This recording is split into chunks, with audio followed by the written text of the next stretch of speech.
الله الرحمن الرحيم والمراد بكون المعنى في نفسها أن تدل بسم اللہ الرحمن الرحیم. بات یہ ہو رہی تھی کہ لأنہا امان تدلہ جی ان نے تدلہ کو مصدر کے تدلہ کے ساتھ مل کر یہ مصدر کی تعویل میں ہو گیا ہے. جی وصف ماض کا ذات پہ عمل نہیں ہو سکتا. جی اس کا ایک جواب دیا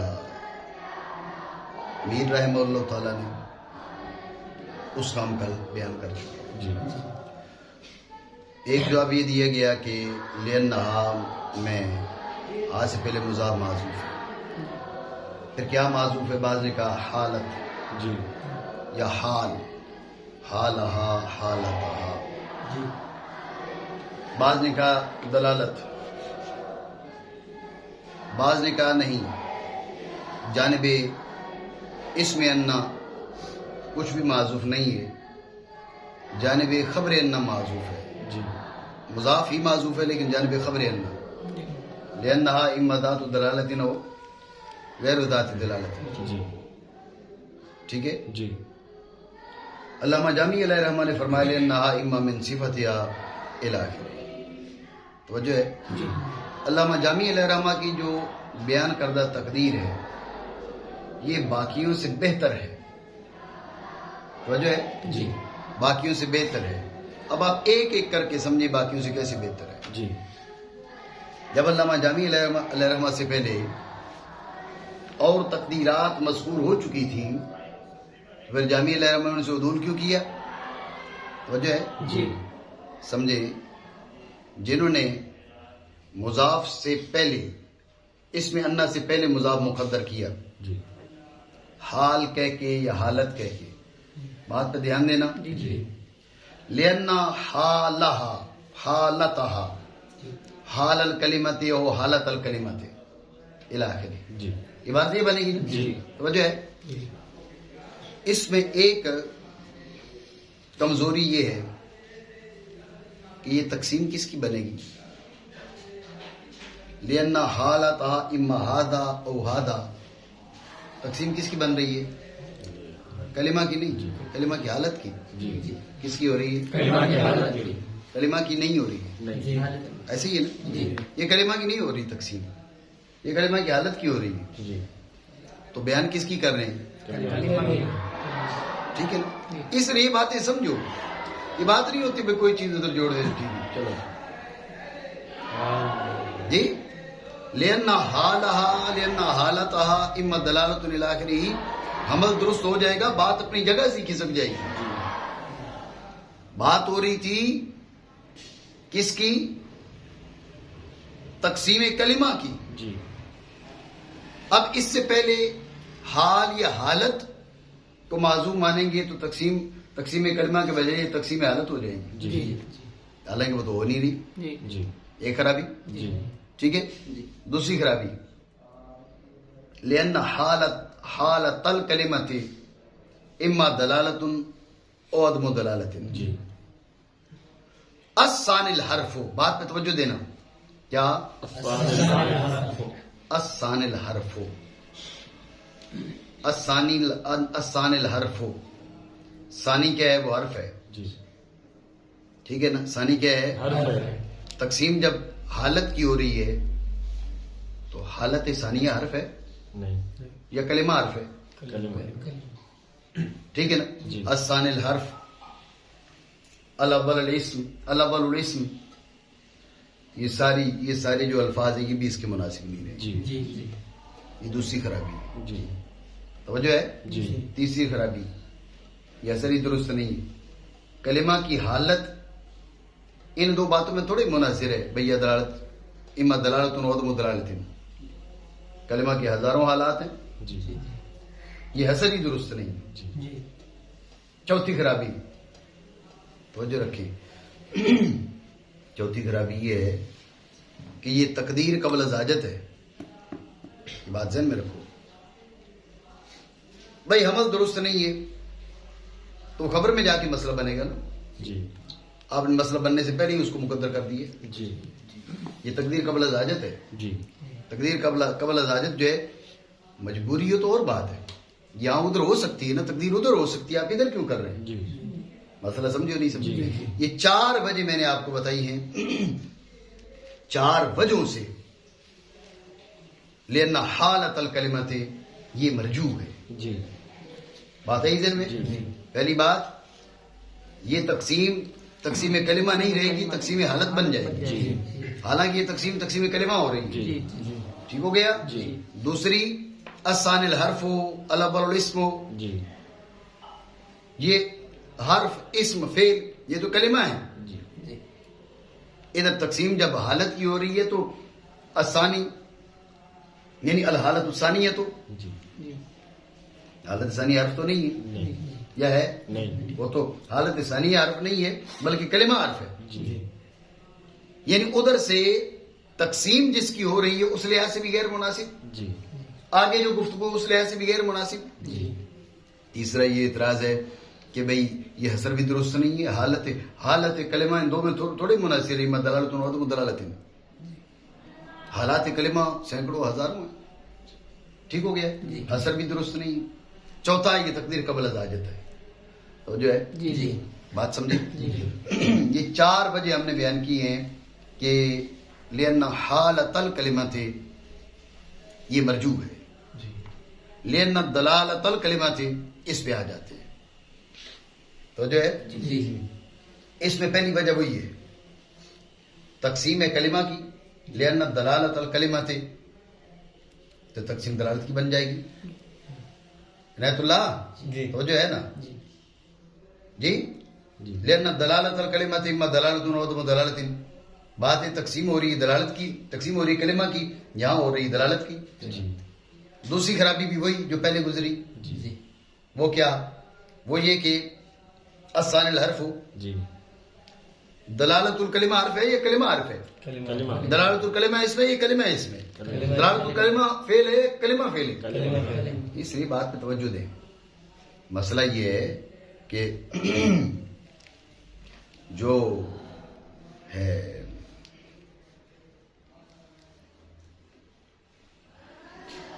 ما قبل جیسے ما قبل کے لحاظ سے مناسب نہیں، ما بعد کے لحاظ سے بھی مناسب نہیں. ٹھیک ہے؟ تیسری خرابی یہ ہوگی کہ لأن دلالت الکلمت اما دلالت او عدم دلالت. بات پہ توجہ دینا. لأن دلالت الکلمت اما دلالت یہ تو عمل درست ہے، او عدم دلالت عدم دلالت کا دلالت پہ عمل ہو سکتا ہے، اور شاہ کے عدم کا اس پر الانسان و عدم و انسان عمل ہو سکتا ہے. تو یہ جو آپ نے توجیہ کی ہے، توجیہ کر کے آپ آگے چل کے پھر پھنس جائیں گے. سمجھے؟ یہ تیسری خرابی پچھلی گفتگو میں اور تھی، اس میں اور ہے، یہ سمجھو. باقی ساری خرابیاں دونوں میں ایک جیسی ہیں. چوتھا اعتراض وہی ہوگا کہ یہ تقدیر قبل از حاجت ہے، یہ تقدیر ہے. یہ ہیں پہلی وجہ پر بھی 4 اعتراض، دوسری وجہ پر بھی 4 اعتراض. تیسری وجہ میں تیسرا جو اعتراض ہے اس میں اختلاف ہے، باقی اعتراضات ہوئی ہیں. سمجھے؟ پہلا اعتراض دونوں جگہ ایک ہی ہے، کیا تقسیم ہو رہی ہے کلمہ کی، لأن حالت الکلمہ کہیں یا لأن دلالت الکلمہ کہیں، یہ تقسیم کلمہ کی نہیں رہتی، یہ حالت و دلالت کی بن جاتی ہے. دوسرا الثانی الحرف الاول الاسم الثانی الفعل، یہ اس کے موافق نہیں ہے، کیونکہ حالت کلمہ اسم نہیں ہے، دلالت کلمہ اسم نہیں ہے، حالت کلمہ فعل نہیں ہے، دلالت کلمہ فعل نہیں ہے، حالت کلمہ حرف نہیں ہے، دلالت کلمہ حرف نہیں ہے، خود کلمہ حرف ہے. ٹھیک ہے؟ چوتھا اعتراض دونوں جگہ یہ ہے کہ تقدیر قبل از حاجت ہے. تیسرا اعتراض جو تھا پہلی صورت میں اور تھا، دوسری صورت میں اور ہے. حالت پر اور تھا، دلالت پر اور ہے. حالت پر یہ ہے کہ یہ حصر درست نہیں ہے. سمجھے؟ کیونکہ کلمہ کی حالت یہ 2 تھوڑی ہیں، دلالت و عدم دلالت، ہزاروں حالتیں اس کی، اور سینکڑوں تو ہوں گی، ہزاروں نہ کرے تو. توجہ ہے؟ تو اب آپ نے حصر کیا حالت کلمہ کا 2 میں منحصر نہیں ہے. کلمہ کی خالی 2 حالتیں، یہ ہے یہ جیسی بات نہیں، اور بھی حالتیں. سمجھ رہے بات کو؟ اور دلالت الکلمہ کہیں تو اس پر کیا اعتراض ہے؟ اس پر اعتراض یہ کہ لأن دلالت الکلمہ اما دلالت او عدم دلالت او عدم دلالت. اب عدم دلالت ان کا دلالت ان پر کیسے عمل ہوگا؟ عمل درست نہیں. بات سمجھے؟ اس سے یہ ثابت ہو گیا کہ لینا حالت الکلمت لینا دلالت الکلمت یہ اس میں وہ قوت نہیں ہے جو علامہ جامی علیہ الرحمہ نے تقدیر بیان کی ہے اس میں ہے. توجہ ہے؟ اب ان اعتراضات کے پیش نظر بعض نے اٹھ کے کیا کہا لینا ذات و دلالت نو الی آخری. ٹھیک ہے ٹھیک ہے جی سر. علامہ جامی علیہ الرحمہ نے تو یہ تقدیر نہیں کی، لیکن بعض حضرات ان اعتراضات سے بچنے کے لیے اب اس پہ یہ بھی اعتراض نہیں کہ تقسیم کلمہ کی تقسیم حالت یا دلالت کی ہو گئی ہے. لینہا ٹھیک ہے کلمہ کی ہے، ٹھیک ہے. الثانی الحرف وغیرہ یہ بھی اس کے خلاف نہیں ہے. باقی جو تیسرا چوتھا اعتراض تقدیر قبل از حاجت بھی نہیں، یہ یہاں تک بات ٹھیک ہے. لیکن غور کرنا ایک اور حکم ہے اس کے اندر، توجہ ہے؟ وہ کیا؟ وہ سمجھنے سے پہلے آپ ہی بات ذہن میں رکھ لو بطور تمہید. ان کا مدخول، ان جہاں پر داخل ہوتا ہے، ان جہاں داخل ہوتا ہے، ان کا تقاضا یہ ہے کہ اس کے مدخول میں جو نسبت ہے وہ ملحوظ ہے. ان کے مدخول میں جو نسبت ہے وہ ملحوظ ہے، ان کا تقاضا ہے. برخلاف کس کے؟ ذو اور ذات کے. ذو اور ذات جس پہ داخل ہوگا اس کے مدخول میں جو نسبت ہے وہ ملحوظ نہیں ہے. بات سمجھے؟ آپ دیکھیں نا، آپ کہیں گے ہندن ذات و مالہا نہیں کہہ سکتے، ہندن ذات و مالن. سمجھ رہے ہو؟ ہندن ذات و دربہا نہیں کہہ سکتے، ہندن ذات و درب. وہ ضمیر آپ کو ہٹانا پڑے گا کیونکہ ذات اور ذو آ گیا تو وہ جو اس کے مدخول میں جو ضمیر ہے، اس کے مدخول میں جو ما قبل کے ساتھ ربط ہے وہ ذو اور ذات خود قائم کرے گا. توجہ ہے؟ یہ ذو اور ذات خود قائم کرے گا. آپ غور کرنا نا، اسی لیے اس کو کیا بولتے ہو آپ؟ حمل اشتقاقی میں شمار کرتے ہو. ٹھیک ہے نا؟ ذو اور ذات خود ربط بناتا ہے، اور جو پہلے کا جو ربط موجود ہے وہاں پر اس کا اعتبار باقی نہیں رہتا. اتنی بات سمجھے؟ جب یہ بات آپ کے ذہن میں آ گئی تمہید، تو اب آتے ہیں ذات کی تقدیر کی جانب. آپ نے کہا ذات و انتد اللہ. کیا؟ ان کہہ رہا تھا میرے مدخول میں جو پائی جانے والی نسبت ہے وہ ملحوظ ہے. ذات کہتی ہے نہیں. تو ذات کی تقدیر ان کا جو اضافہ ہے، ان تو صراحتاً موجود ہے نا. جب ان صراحتاً موجود ہے تو ان کا جو اضافہ ہے وہ ذات کی تقدیر سے مانے ہے. بات سمجھے نہیں؟ ذات و انتد اللہ کہہ کے اب تم نے کہا جی وہ وصف تھا، ہم نے اس کو ذات بنا لیے. وہ وصف تھا آپ نے ذات بنا لیے. اصل میں ذات نے کہنا ہے کہ اس کے میرے مضاف الیہ میں میرے مدخول میں جو نسبت ہے وہ غیر ملحوظ ہو چکی ہے. برخلاف ان نے کہنا ہے کہ میرے مدخول میں جو نسبت ہے وہ ملحوظ ہے. ان کے مدخول میں نسبت ملحوظ ہے، ذات کے مدخول میں نسبت ملحوظ نہیں ہے. تو ذات اور ان کے تقاضے ایک دوسرے کے خلاف ہیں. ان یہاں پر صراحتاً موجود ہے. جب صراحتاً موجود ہے تو ذات کی تقدیر سے یہ مانے ہے. باقی جو چار اعتراض تھے وہ تو نہیں ہوں گے، لیکن اور اعتراض ہوگا. اس لیے علامہ جامی علیہ الرحمہ نے ذات کو بھی مقدر نہیں کیا. دوبارہ سمجھے توجہ سے. بعض حضرات نے ان چاروں اعتراضات سے بچنے کے لیے جانب خبر تقدیر کی، لأنہا اما ذات دلالت الی آخرہ.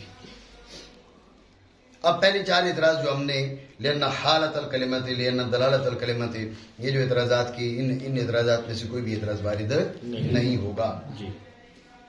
لیکن سوال ہے کہ ذات و دلالت، یہ جو ذات کی تقدیر ہے یہ درست ہے درست نہیں ہے.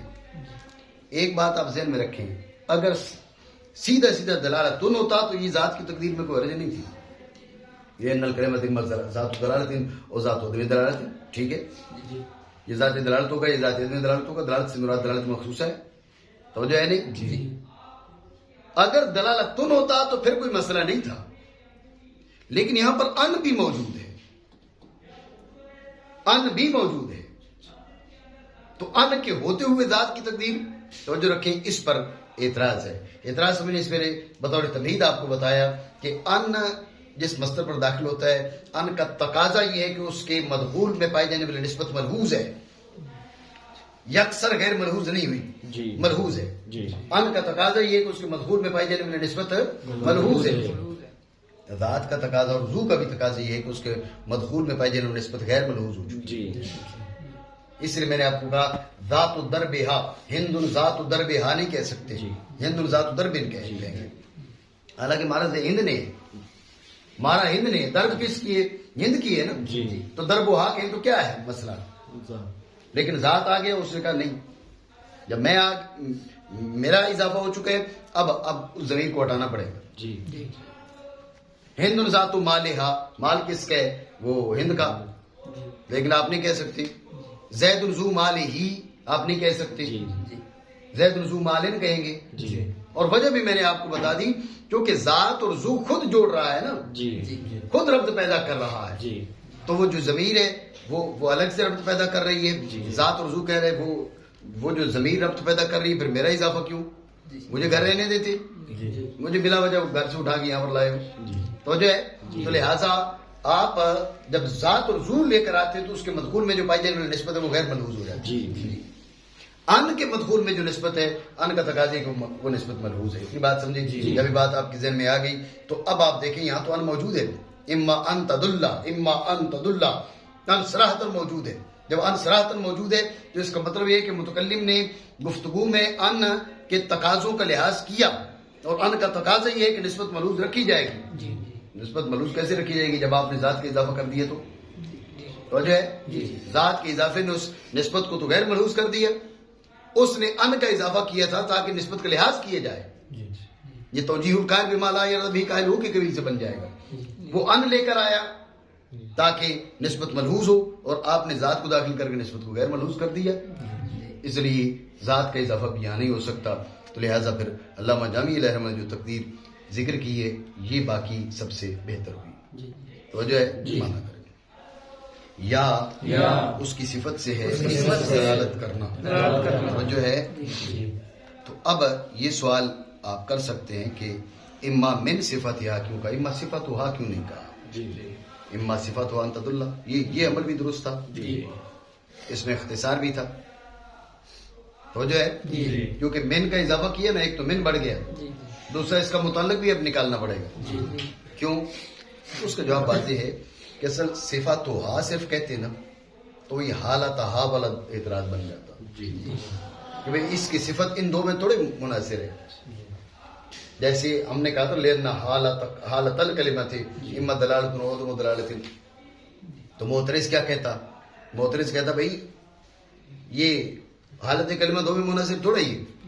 وہی اعتراض یہاں پر ہو جاتا کہ صفت کلمہ دو میں منحصر تھوڑا ہی ہے، صفت کلمہ تو دو میں منحصر نہیں ہے. اس لیے انہوں نے کہا من صفت ہے. ہم نے کبھی انحصار کا دعویٰ کیا، ہم نے انحصار کا دعویٰ نہیں کیا. اس کی صفت کا اس کی بعض صفات کا بیان ہو رہا ہے، اس کی بعض صفات کا بیان ہو رہا ہے. بات ہے یہ مانا کریں یا تو اس کی صفت سے ہے دلالت کرنا، اوپر ایسے مانا کہ جو اس کی ذات میں ہے.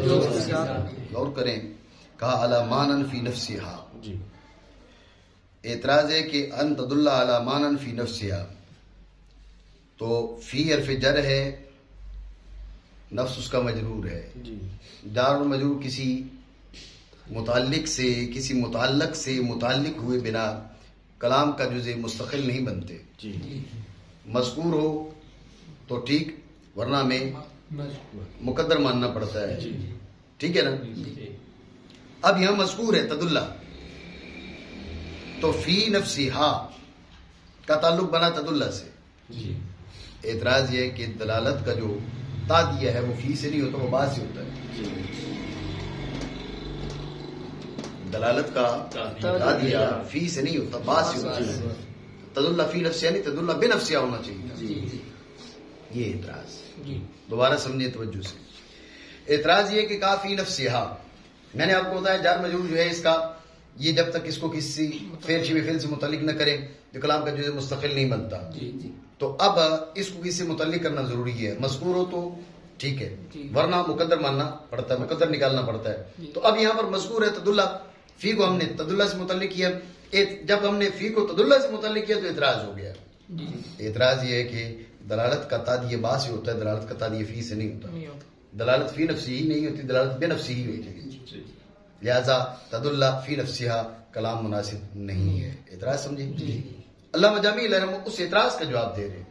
حاصل جواب یہ ہے کہ یہ اعتراض تب ہو جب کہ فی کا تعلق ہم تدلہ سے جڑے. فی کا تعلق تدلہ سے نہیں ہے، فی کا تعلق تدلہ سے نہیں ہے، فی کا تعلق محذوف سے ہے، قائن سے ثابت سے. اور وہ محذوف کیا ہے؟ اس معنی کی صفت بن رہا ہے. تدل علی معنی کائن فی نفس الکلمات، تدل علی معنی کائن فی نفس الکلمات، ایسے معنی پر جو نفس کلمہ کی ذات میں پایا جانے والا ہو. بات سمجھے؟ جواب ہو گیا نہیں ہو گیا؟ آسان سی ہے. اوپر ایسے معنی کہ پایا جانے والا ہے اس کی ذات میں. کان فی نفسہا، ہاں کا مرجع بتا دیا تو ویسے تو مرجع واضح ہے، توجہ ہے، کلمہ ہوگا، مرجع واضح ہے. لیکن اصل میں آگے چل کے نا یہ انہوں نے کیا کہہ دیا، الاسم ما دل علی معنی قائن فی نفسہ، ٹھیک ہے. وہاں پر آ کر گفتگو ہوگی. تو اس وہ جو گفتگو ہے نا وہاں پر چل کے اس وقت اس کی صراحت کی حاجت ہوگی. وہاں پر گفتگو اس کے ساتھ جڑے گی تو تب آپ کو اندازہ ہوگا یہاں پر تصریح کیوں کر رہے ہیں. اور کوئی بات نہیں. فی نفسہ میں حق مرجع بتا دیے کہ حق مرجع کیا ہے، الکلمہ، اور کوئی بات نہیں مانا کریں. یعنی کلمہ کی ذات میں، والمراد بقول معنی یہ پھر پڑھتے ہیں انشاءاللہ.